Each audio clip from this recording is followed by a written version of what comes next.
Hello YouTube. Today I would like to talk to you about eating disorders. There are many thoughts people have or misconceptions that people have about eating disorders, and I'd like to just go through some of them.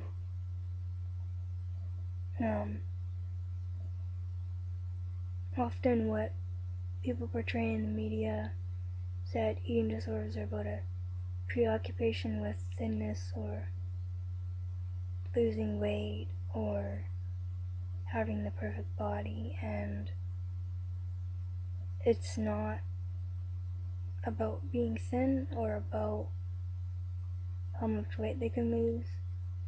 That's just something you see on the surface. Like with an alcoholic, they drink in excess, and that's a surface symptom. That's not what alcoholism is. It's not all about drinking. If it was, then it would be easy to get over. Just like if anorexia or bulimia or binge eating disorder was all about being thin and wanting perfect body and losing weight, then surely people would think once the anorexic, or the sufferer rather, the weight's restored, and or they would think, sorry, scratch that. Wrong thought. What I meant was, if it was just about being thin and losing weight, then if the sufferer just lost all the weight and got thin enough, then it'd be fine, the eating disorder would be gone. That's not true. Many times with eating disorders, from my own experiences, is that even when you've gotten thin, or you've lost a certain amount of weight, you've gotten down to a number, something in your head clicks, and you think that, no, it's not enough. I have to be thinner. I'm not thin anymore. I'm at 90 pounds. Well, this isn't good enough. I have to be 80 pounds. So, do you get what I'm saying? That basically, it's not all about being thin. It's not all about weight loss.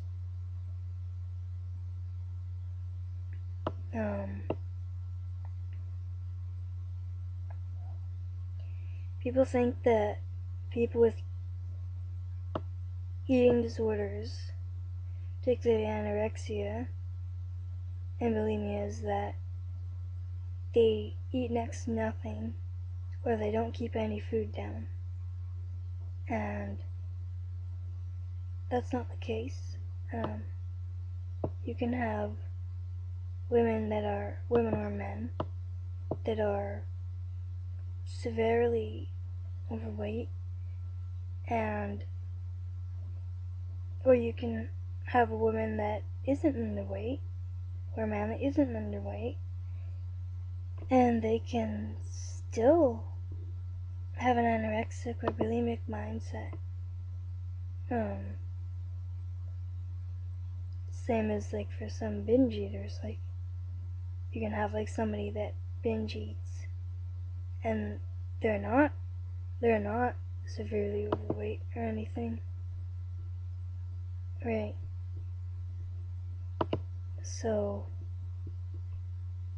yeah, and another common misconception is that people think that people with eating disorders that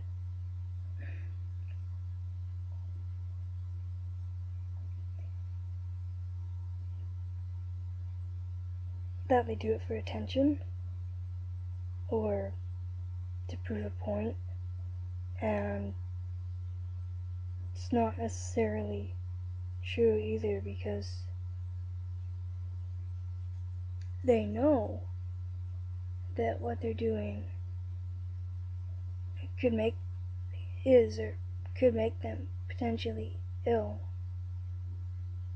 and they aren't doing it to punish anyone necessarily, and they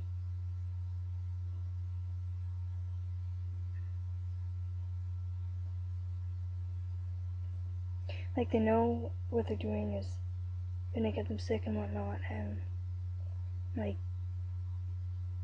they don't do it for attention, because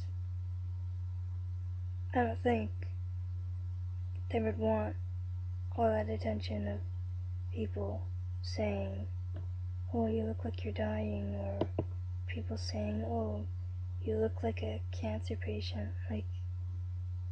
That's not, it's not welcome, lovely attention that someone craves. If anything, the sufferer wants no attention.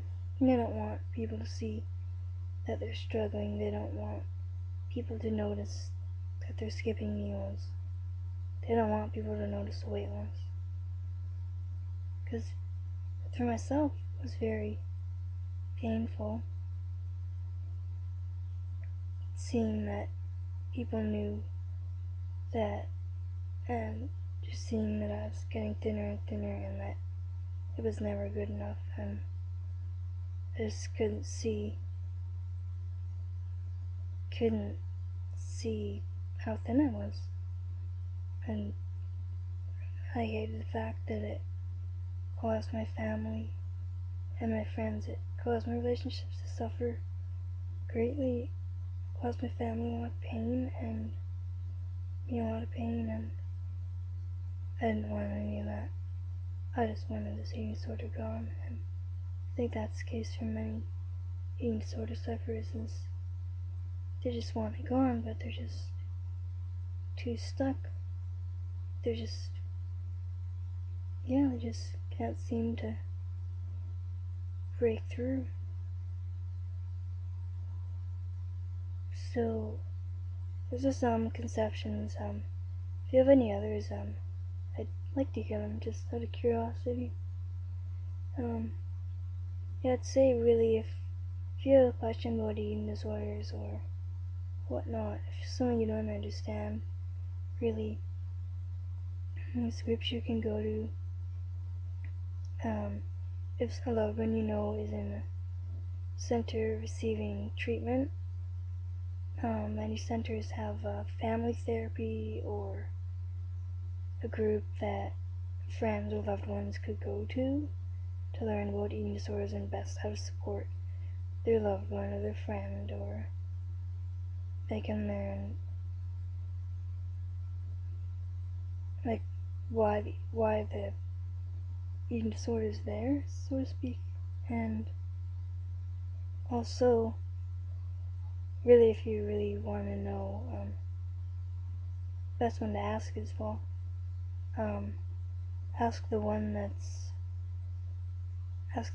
living through it, or lived through it, or that's in recovery. Will preferably ask them when they've gotten some help, they're in a recovery house or something, or they're going for therapy. Because if they have never had therapy, then it's kind of hard. It's very kind of hard for them to talk about it, so yeah. And you can ask doctors. There's so many people you can ask. If there's things you don't understand or whatnot, there's many things you can ask. Many resources for you. So I feel like the media doesn't really cover that much, and they cover stuff to an extent, but not like those that have lived it or that are going through it can tell you. Right? Media can only tell you so much because they have research and studies and doctors. However, if the researcher or the doctor has gone through an eating disorder or knows someone, that could help the research be more better and adequate. But yeah, just there's many resources out there, and yeah, I just encourage you all to really, before you necessarily believe something, to really do your research, and assuming it's not the greatest tactic, it's best to really educate yourself. So anyways, hope this video was helpful. Take care.